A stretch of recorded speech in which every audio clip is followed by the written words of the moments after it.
అందరికీ నమస్కారం. జగన్మోహన్ రెడ్డి గారు రాష్ట్రంలో చాలా బాధ్యత లేని పర్యటనలు చేస్తున్నారు.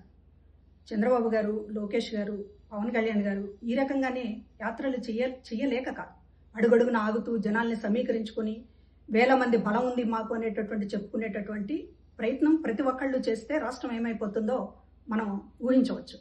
కానీ పబ్లిక్ మీటింగ్ లేకపోతే ఒక రాజకీయ కార్యక్రమం అంటే రాజకీయ కార్యక్రమం, పరామర్శ అంటే పరామర్శ, ఒక విజ్ఞతతోటి రాజకీయ నాయకులు ఎవరైనా కూడా పాటిస్తారు. కానీ జగన్మోహన్ రెడ్డి గారికి పెళ్ళైనా, పరామర్శ అయినా, లేకపోతే కాలు కదిపితే ఒక రాష్ట్రానికి సంబంధించినటువంటి ఒక పెద్ద జాతరలాగా చేసేటటువంటి ఒక కార్యక్రమాన్ని తీసుకుని రాష్ట్రంలో మిగతా ప్రజానీకానికి అందరికీ కూడా ఇబ్బంది కలిగిస్తున్నారు. ఇది బాధ్యత లేనటువంటి పర్యటనలు.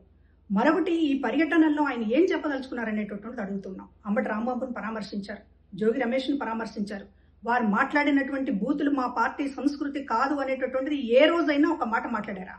ఆ రోజు కొడాలి నాని కానీ, వల్లభనేని వంశీ కానీ, అసెంబ్లీలో మిగతా వాళ్ళు కానీ భువనేశ్వర్ గారి మీద ఇష్టం వచ్చినట్టు మాట్లాడుతున్నప్పుడు మీరు నవ్వి ఆనందించారు తప్ప ఈ బూతులు మాట్లాడే పరిస్థితి మాది కాదు అనేటటువంటిది ఎందుకు మీరు ఇప్పటిదాకా ఒక మాట చెప్పలేకపోయారు? వరా రవీంద్రారెడ్డిని వెనకేసుకొచ్చారు, ఈ రోజు అంబటి రాంబాబుని వెనకేసుకొస్తున్నారు, జోగి రమేష్ని వెనకేసుకొస్తున్నారు.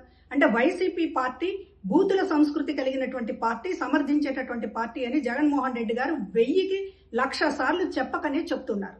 ఇది ప్రజలు గమనించుకోవాల్సినటువంటి విషయం. మరొకటి, ఈయన జనం ముందు చేతులెత్తి దండం పెట్టే ముందు ఒకటి ఆయన చెప్పాల్సినటువంటి అవసరం ఉంది.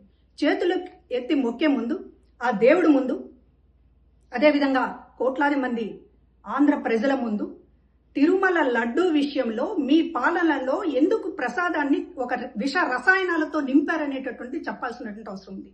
మీ పాలనలో జరిగినటువంటి కాలకూట విషం తిరుపతి బాలాజీ లడ్డూ పేరుతోటి మొత్తం దేశమంతా పంచారే, దానికి సంబంధించినటువంటి సమాధానం చెప్పకుండా మీరు మంది మార్బలాన్ని పోగేసుకుని నేను ఏం చేసినా చెల్లుతుంది అనేటటువంటి మాట మాట్లాడితే ఇక్కడ చూస్తూ ఊరుకోవడానికి ఆంధ్ర ప్రజలు పిచ్చి వాళ్ళు కాదు. ఇవాళ మీరు సమాధానం చెప్పాల్సినటువంటి అవసరం ఉంది. మీరు ముఖ్యమంత్రి కాదు, 11 స్థానాలకి పడిపోయి జవాబుదారితనంగా ఉన్నటువంటి నాయకుడు.